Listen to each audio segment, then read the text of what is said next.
when we think about on-screen representation, we have to think about what's happening behind the camera too. It has to be holistic, because what happens behind the camera then ultimately influences and informs the storytelling you're going to see. So for us, that means the same expertise we bring to our storytellers in terms of the representation, we also bring expert partners to support cast and crew on set.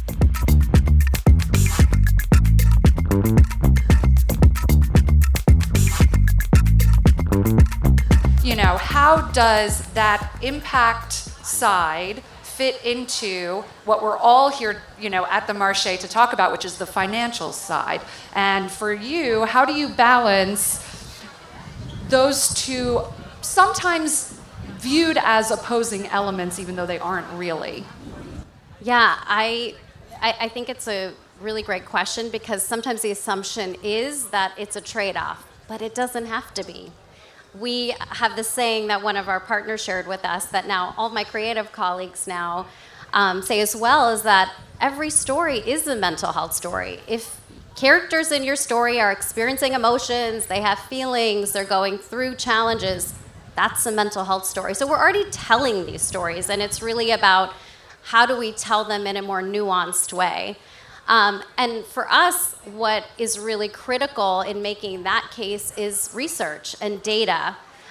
Are we actually having an impact, first and foremost, on the issue, and then what is the commercial impact? So to that end, last week we launched 2 new research studies conducted by the University of Southern California's Annenberg School. One was conducted by the Annenberg Inclusion Initiative, and the other one was conducted by the Norman Lear Center.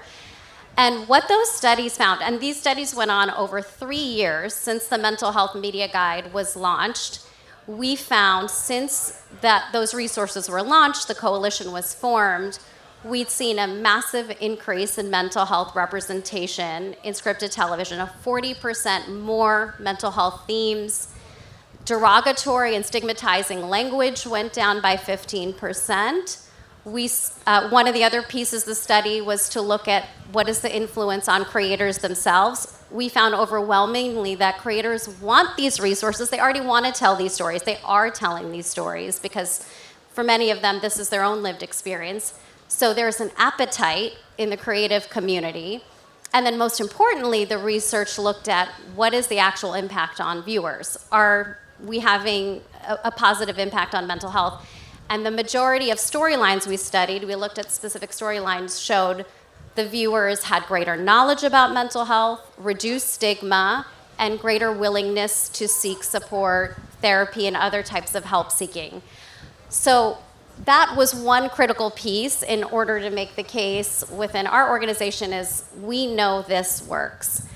And then beyond that, there's the commercial impact piece. So we, of course, as an entertainment company, are looking at what is our audience like that they're seeing on our airwaves? What are they responding to? What's resonating?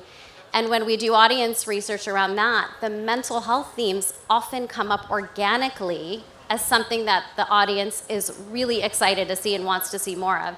So one of the shows in that reel is Showtime's The Shy, which has these really powerful mental health storylines around Black men's mental health, specifically showing healing circles.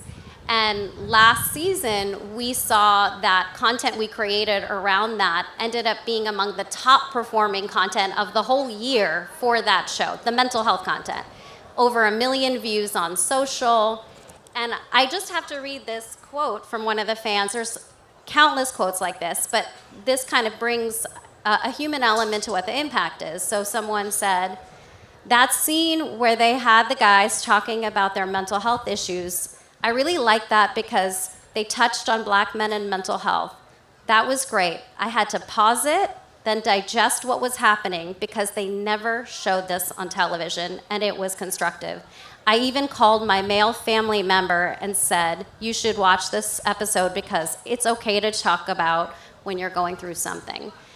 And this is just one of many, and of course there's research, of course, behind that as well, but it shows that the storylines are resonating so deeply with fans that they're calling people to talk about what they saw. So from a commercial perspective, that's what we want to see when we create content. We want our audience members to be talking about why a show resonated on a different level with them.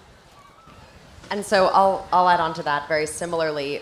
For us, for Project Blackbird, the tie-in to impACT and policy was very direct. I started with the film, with a short film that was a narrative film based on my own experience, but based on this young woman who I had met at the treatment center.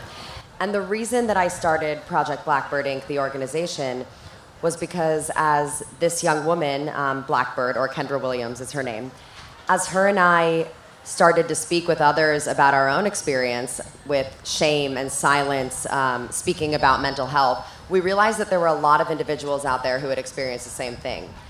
And somebody actually asked me, why did you create this film?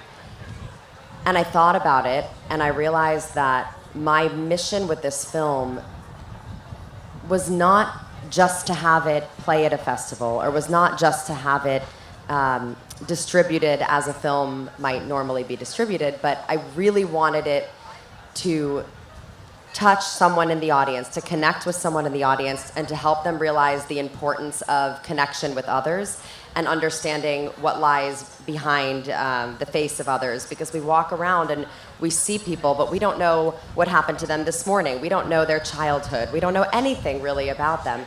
It's important to want to see each other. So we started Project Blackbird Inc., the organization, to share this message, but to also let others know and to control the narrative around the film that we were presenting, and let others know that it's not just our story, but it's the story of the panelists that we bring on with us. And I'm not sure if the video mentioned, but in our event, we also have a journal prompt that we have our audience fill out on the spot. It's all anonymous, and as they exit the event, they leave that response behind and they take home with them a prior Project Blackbird Inc. participant's journal response.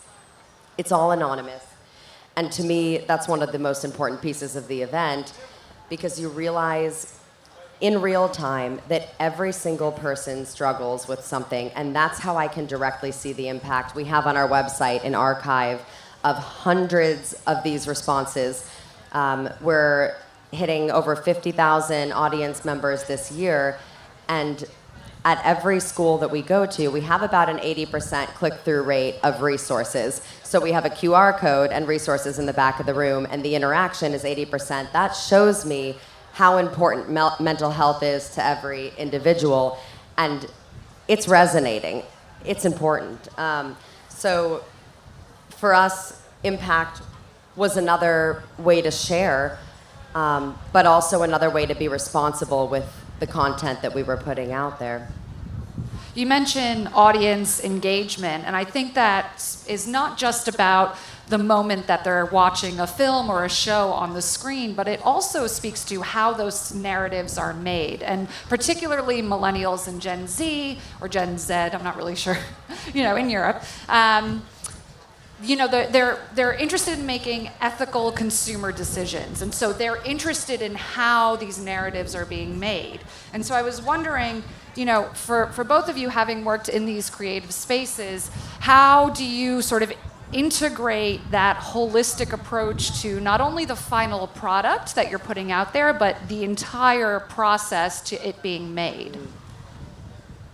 I will say, when we think about on-screen representation, we have to think about what's happening behind the camera too. It has to be holistic, because what happens behind the camera then ultimately influences and informs the storytelling you're going to see. So for us, that means the same expertise we bring to our storytellers in terms of the representation, we also bring expert partners to support cast and crew on set. And we're actually piloting new programs this year to continue to beef up those resources. So it's absolutely critical. And the other thing I'll add is, when we think about unscripted and documentary style content, when people are sharing their own mental health story, it is so important to make sure those individuals are ready to share their story. They have resources in place, they're protected. So while we want to see more of these stories, it needs to be done thoughtfully and responsibly. And one of the sections of the Mental Health Media Guide is specifically about that. If you're developing a piece of content where somebody is opening up, how do you put the right safeguards in place to make sure that they're protected? So I just wanted to add that piece that there's such a need for more of these stories, and there are resources to make sure we're doing it in a way where everybody is safe and taken care of. And the resources are very, honestly, easily available. We partnered with the JED Foundation. We also partner with NAMI, and both of which were a huge help along the way in making sure that, again, we were responsible with the script that we were creating, that it was accurately representing the experience of somebody going through a mental struggle. And then the representation piece as well, I think, is really important.